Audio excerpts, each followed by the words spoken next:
Painit ng painit ang nararanasan nating temperatura tuwing sumasapit ang El Nino dahil sumasabay na raw ito sa lalo pang pag-init ng mundo dulot ng global warming.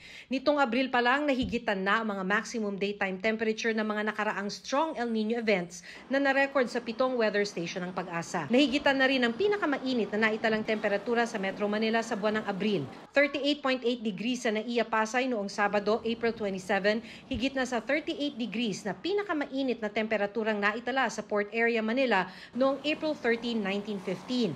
Kaya sabi ng Pag-asa, kung hindi nakapaghanda, maituturing na worst El Nino ang nararamdaman ngayon. So meaning, medyo pataas ng pataas talaga yung ating temperatura. So ito na rin yung contribution dun sa global warming. Indikasyon daw ito ayon sa isang environmental group na bumibilis ang pag-init ng mundo. Global boiling na nga kung tawagin ito ng United Nations. Hindi lang delikado sa kalusugan kundi sa iinuming tubig at kakainin ng tao. Kami nananawagan na magdeklara ng National Climate Emergency. Sa ngayon, 7 probinsya at higit 100 munisipyo at syudad na ang nagdeklara ng state of calamity. Mahigit 4 na bilyong piso na ang halaga ng pinsala sa agrikultura. May mga lugar na ring nagkukulang na sa tubig tulad sa Zamboanga City. Magkakaroon lang daw ng sapat na tubig ulan sa Agosto. So, May, June, July, hindi pa po sapat yung pag-ulan. That is why our drought condition is extended. Sabi ng DENR, magpa-practice na tayo ng conservation. habang tumitindi ang init, may DIY tips ang Department of Health.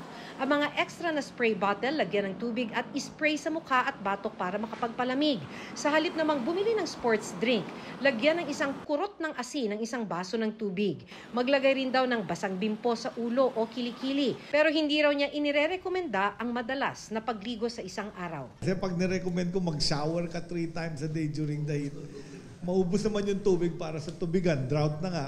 Pagkatapos, mawalan tayong pagkain. So ang payo ko talaga is also conserve water.